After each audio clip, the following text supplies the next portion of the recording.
Oh, what a day today. Check that out. Beautiful. Simon's back again today. Should get it finished.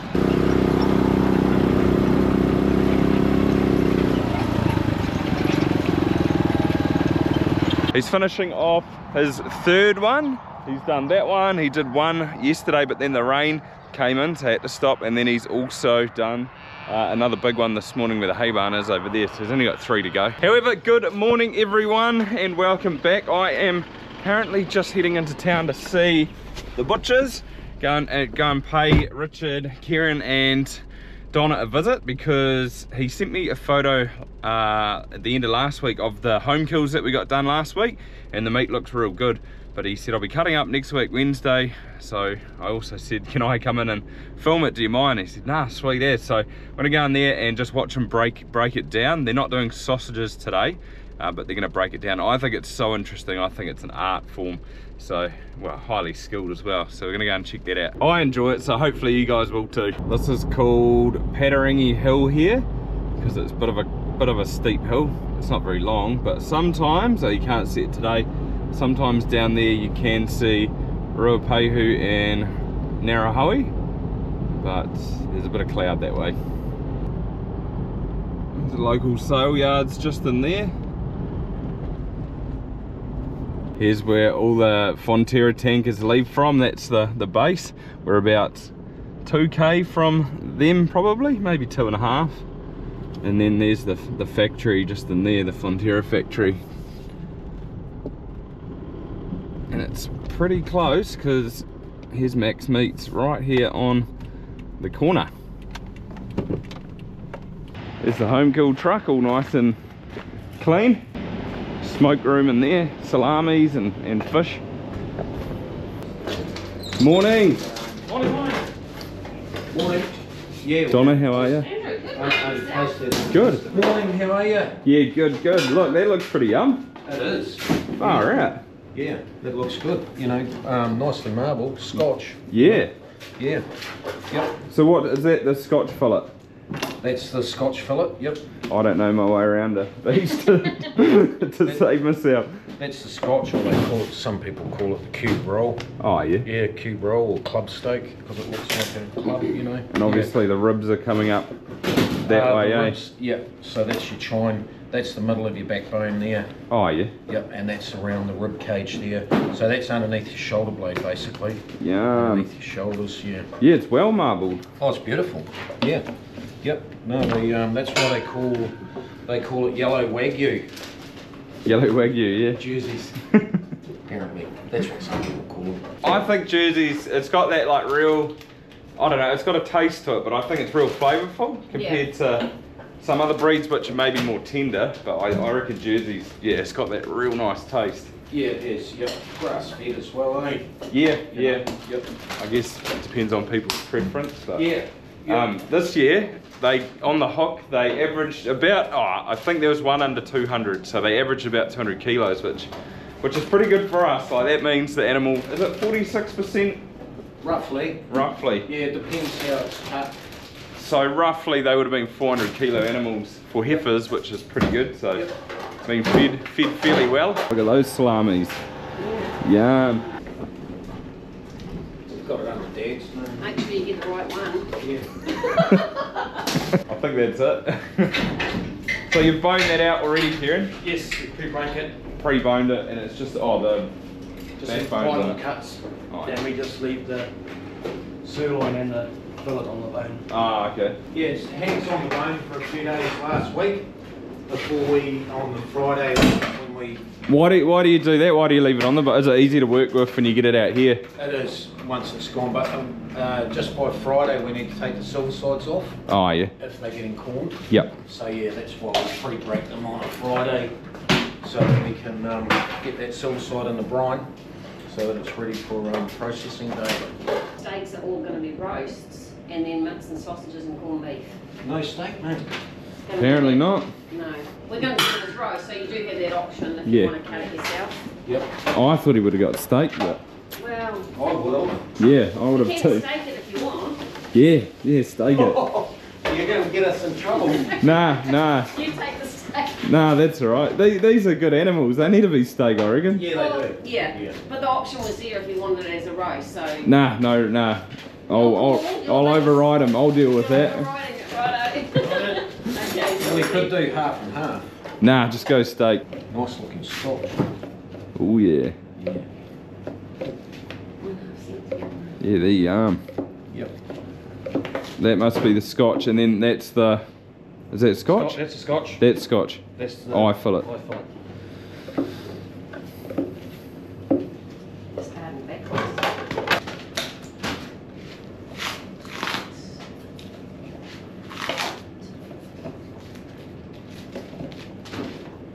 It's just the cap that comes off the top of it.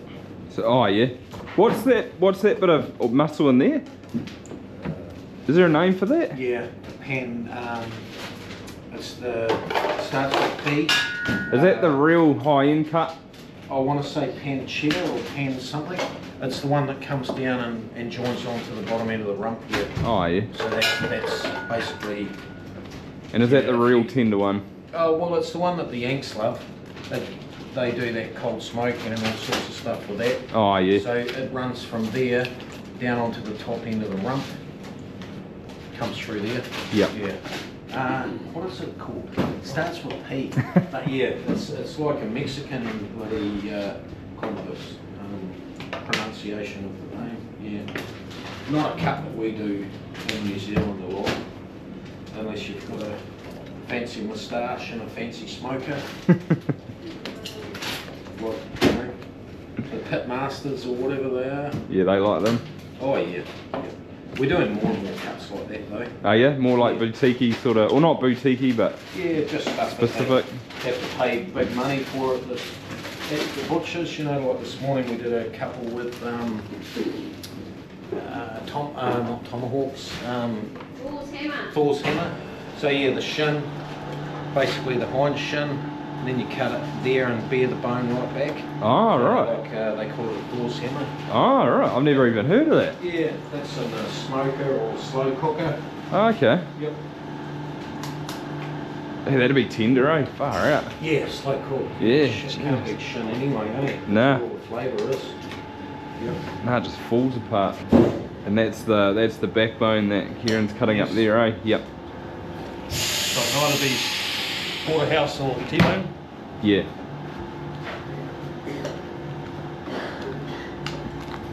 I should get T-bone one time. Try it. Yeah, we can leave the fillet in the bottom end that Kieran just took out. That's for like your traditional New York T-bone. You got any knives you prefer? We use Victorinox Victorinox. mainly. Yeah. Yeah. It'd have to be the most favourite one, or not favourite, Yeah. but common ones out there. Yeah, it is. Yeah. Sorry, William. Would have been a nice roast. Oh, I don't think I could roast it. It's too good to put in a roast. Yeah, and you come into summer anyway. Look at that though. Look at like the marbling in there. Yeah. Beautiful. This is the rump steak. Oh, that's rump steak. Yep, rump steak. So it's got a few different muscle groups in there, eh? You can see there's 3 different muscle groups here. You can see where the sinew keeps them together. Yeah, sometimes when I get, I don't know, when I barbecue, I just bloody pull them apart, eh? And, Yeah. and do them in like different steaks, and they come out pretty good. Yep. No, it's a nice steak. The old rump. Look, Kieran's Good, tempted good. us. We're getting a Thor's hammer now. What's happening? Do it on the barbie.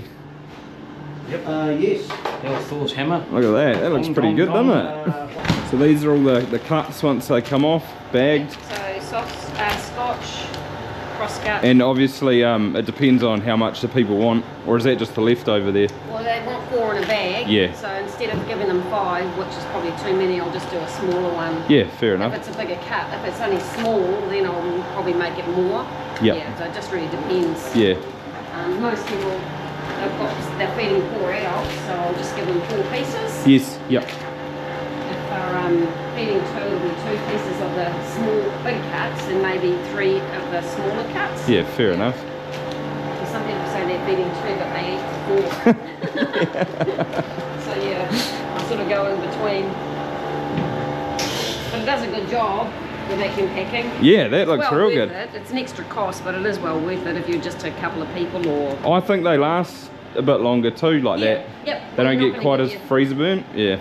As long as you look after the bags and are not chucking them around in your freezer too much. Yeah. Because otherwise if they get a little chip in them, they'll Oh, I got use you. the bag and then they just release. So you do have to be careful when you're moving them around, but it does a good job. Yeah. Yeah, look at that. I Yum. mean, look, looks nice. And everything's labelled, so you know what it is. Yeah, pretty much. Yeah. Man, I reckon that meat's come up real good. I'll talk to you when you Stewing get back, steak. Oh, yeah.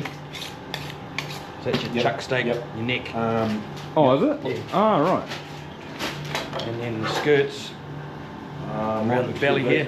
Oh, yeah. Oh, so you do cut them off. Oh, yeah. And that's stewing steak too. Yes.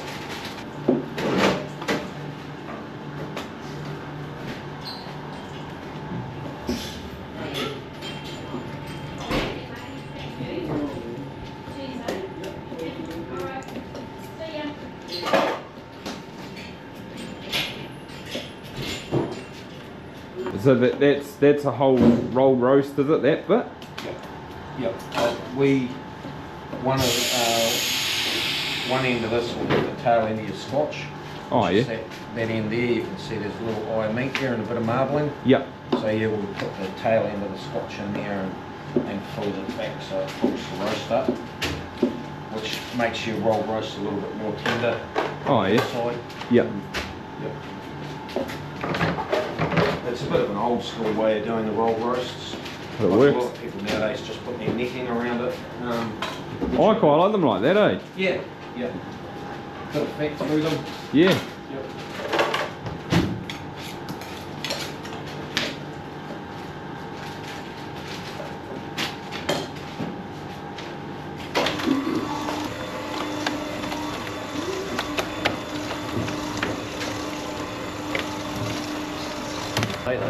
Yeah, yeah, this is a beautiful day.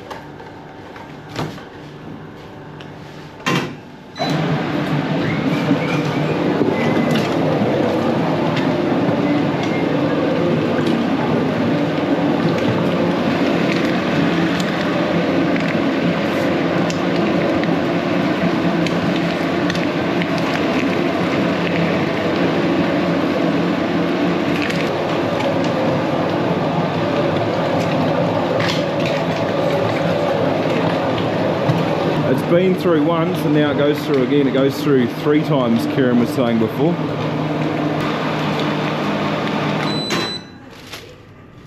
Because you got a lot of your primal cuts. That's why it looks so nice and red and lean. Yeah, yeah, it doesn't look real fatty, does it? No.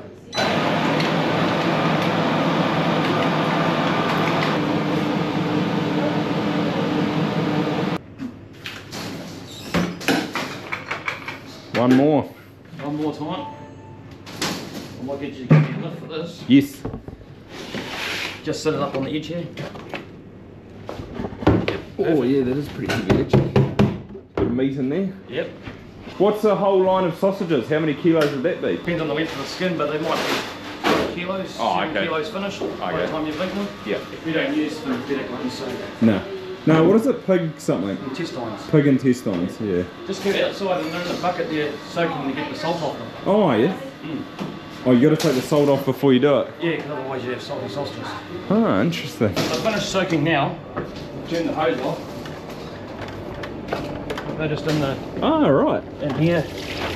They come in hanks and they're quite So do they come from New Zealand or do you have to import them? from overseas, Oh, Finland or something like that.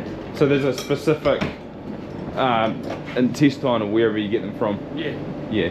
Dynamics get them in for us. This is how they come. Oh, right, just in a bag like that. Vacuum packed with salt in it. Oh, yeah, to keep them, is it? Yes, last longer. See all the salt in there. Oh, and they're, oh yeah, see they're tied up already. So yeah, they come in. You Oh, get different grades of Look at that, a couple of sheep. couple of sheep. Yum. Top side, Oh, that is a bit of mint, eh? yeah. It's a real red. Is that your, do you, like, are you sort of roughly weighing it, like that's your 500 grams or whatever, or? Yeah, that'll be just under 500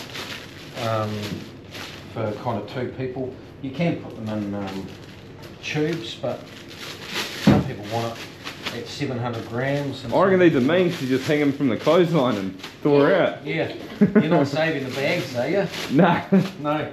Is this just one half? Geez, Gran used to wash I know. glad wrap. Yeah.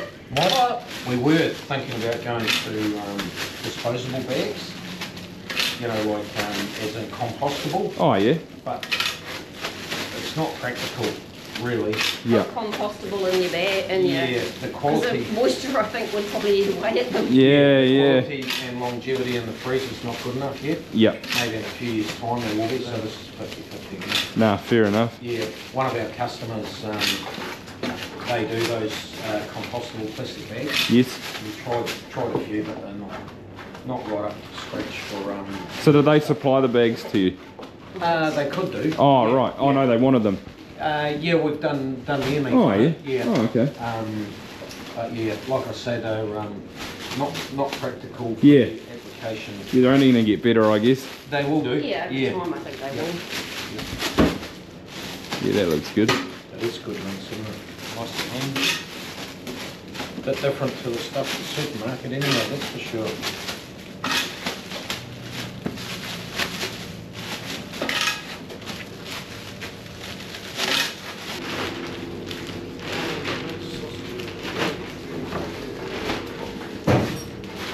Karen's just cutting up the corned beef. How many will you get out of there? 3? How many do you want? How many? Oh no, I don't know. Is it for Dad? Yeah, probably. How many's Daddy want? 2. 2 of them. Probably get. Williams, yeah, so he got them on his roll. 5? Top side. Oh yeah. Does that go into a brine? Yeah, right here. Oh right, under there. Oh I see. Needs cleaning, but that's the pump up there. Oh yeah. That goes into the bucket, and then that's the Oh, you put that in the meat. needle Oh yeah. with the holes. And it pumps through it. Yes. Interesting. Comes out like that. No brown spots? No brown spots. You can try it over here.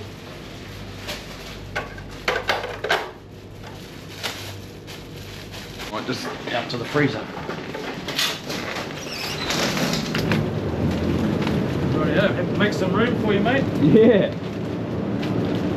Just have to take off.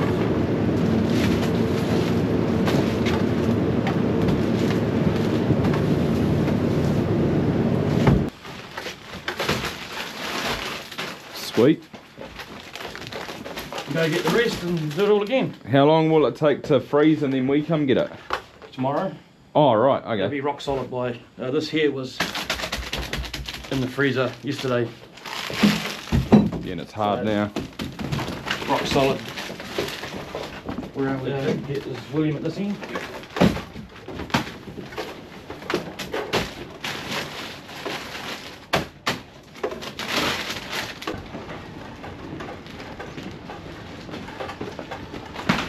Oh, well, sweet as. That will pretty much wrap it up, I think. That's ours cut and done. Yep. But yeah, thanks for letting me film it. I honestly don't know how they do it. I would just be salivating all day.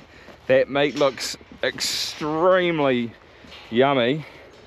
But the strip spraying has been all done. That's all finished and ready for planting in about a month. It seems crazy, we're only a month away from putting our maize in.